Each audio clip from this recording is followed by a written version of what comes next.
आरोपों में कितना है दम, इसी पर करेंगे हम सवाल आपका में आज चर्चा। हमारे साथ मेहमान जुड़ चुके हैं। अनिल गोयल बीजेपी नेता जुड़े हैं, कांग्रेस प्रवक्ता योगेंद्र सिंह हमारे साथ जुड़े हुए हैं। आप दोनों का बहुत स्वागत है। सबसे पहले बीजेपी नेता अनिल गोयल जी से मैं सवाल करना चाहूंगी। अनिल जी, कांग्रेस सीधे तौर पर आरोप लगा रही है, नेता प्रतिपक्ष पूर्व सीएम भूपेंद्र हुड्डा कह रहे हैं कि 9.5 साल के अरसे में ऐसा कोई काम सरकार के द्वारा नहीं किया गया है जिसकी वो प्रशंसा कर सकें। कायनात जी, इनका काम है आरोप लगाना, इनका काम है कमी निकालना, और हमारा काम है हरियाणा की जनता की सेवा करना, देश की जनता की सेवा करना। ये निश्चित तौर पर ये जो मर्जी कहें उससे फर्क नहीं पड़ता। यूएनए में पहली बार अटल जी ने विदेश मंत्री होते हुए हिंदी के अंदर भाषण दिया, पूरे विश्व को चौंकाया। ये दिखाई देता है कि हम अपनी मातृभाषा से कितना प्रेम करते हैं और हम किस लेवल तक जाकर के अपनी बात को वजनदार ढंग से उठा सकते हैं। माननीय अटल बिहारी वाजपेयी जी के जन्म दिवस पर आज हम चर्चा कर रहे हैं, तो हमको ये भी नहीं भूलना चाहिए कि माननीय अटल बिहारी वाजपेयी ने कहा प्रत्येक गांव में सड़क पहुंचे।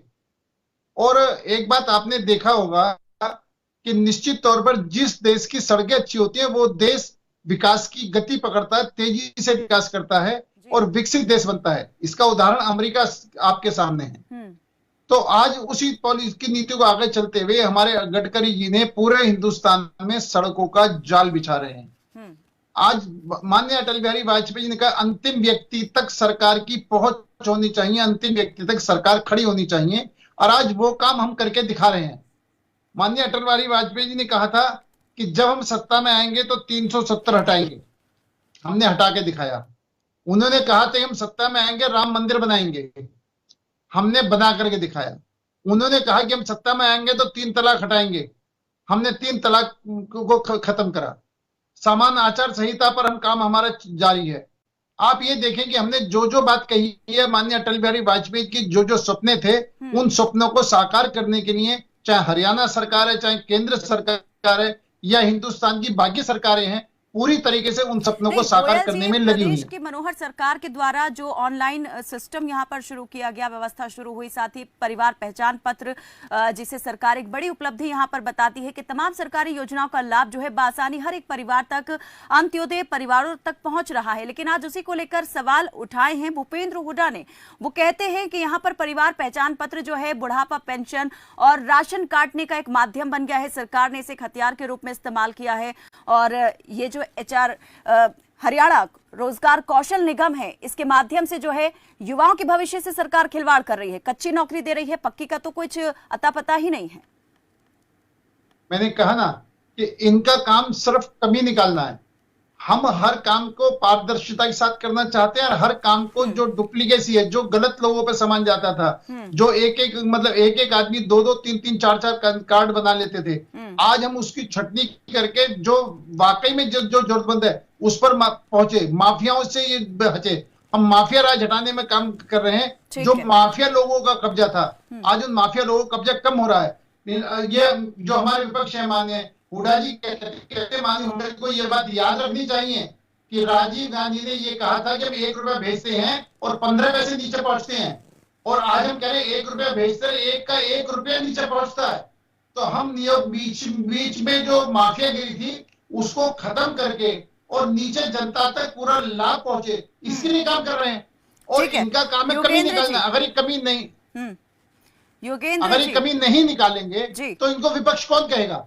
लेकिन विपक्ष का सही है, जो समझदार विपक्ष है वो सही बात का समर्थन करता है, गलत बात का विरोध करता है, दमदार तरीके से करता है।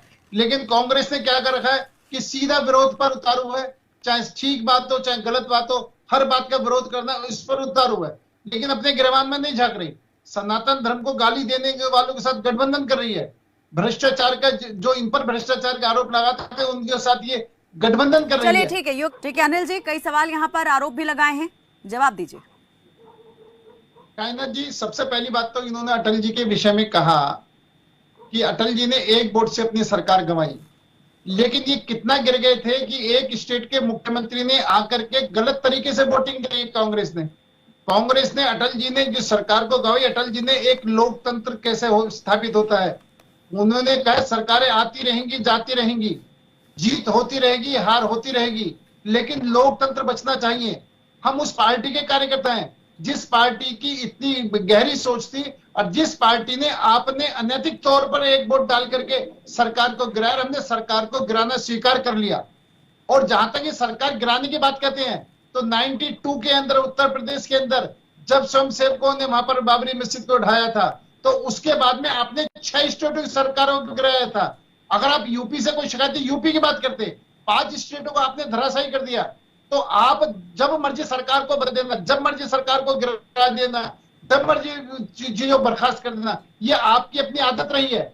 और दल बदल की बात कहें तो हरियाणा के अंदर ही भजन लाल पूरी टीम को दल बदल करा करके कांग्रेस ने अपनी सरकार बनाई है। हरियाणा की बात कर रहे हो, मैं बाकी स्टेट की बात नहीं करा। तो जो पार्टी सोच हुए कहा के बिल्ली हज को चली, जिनके शुरू से अभी तक सारा ही सिस्टम ऐसा रहा है कि लोकतंत्र में इन्होंने कभी विश्वास नहीं करा, लोकतंत्र की हत्या करने वाली पार्टी आज लोकतंत्र की बात कहती है। मैं लोकतंत्र की हत्या की मैं याद दिलाना चाहता हूं इंदिरा गांधी जी को। माननीय हाई कोर्ट ने कहा था कि आपका चुनाव वैध है, आपने गलत तरीके से चुनाव जीता है, तो उस इस्तीफा देने की बजाय, रिजाइन देने की बजाय इमरजेंसी लगा दी, लोकतंत्र का गला घोट दिया।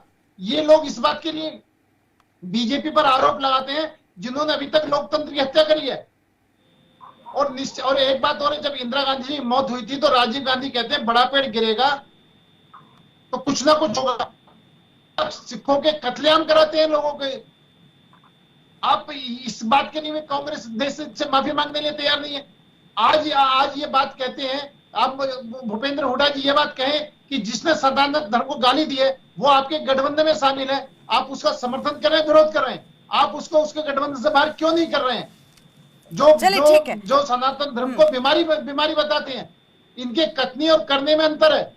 और निश्चित तौर पर मध्य प्रदेश के अंदर जो इनकी सरकार गिरी है, इनके जो माधवराज सिंधिया जी थे वो वायदा कर गए थे किसानों हित में काम करना है, सरकार बदल गई, किसानों हित को भूल गए, झूठे वायदे करके बहका करे। इसीलिए सिंधिया जी ने कांग्रेस छोड़ करके बीजेपी ज्वाइन करी है कि मुझे मध्य प्रदेश का विकास चाहिए, मुझे मध्य प्रदेश के किसानों के लिए काम चाहिए। तो जो निश्चित तौर पर ये ना अपने लोगों को संभाल पाते हैं, ना जनता से जो वायदे करते हैं उनको पूरे कर पाते हैं, सिर्फ और सिर्फ। बहुत बहुत शुक्रिया आप दोनों मेहमानों का हमारे साथ इस चर्चा में, इस कार्यक्रम में जुड़ने के लिए। तो 25 साल के लिए दीजिए इजाजत। देखते रहे खबर फास्ट। नमस्कार।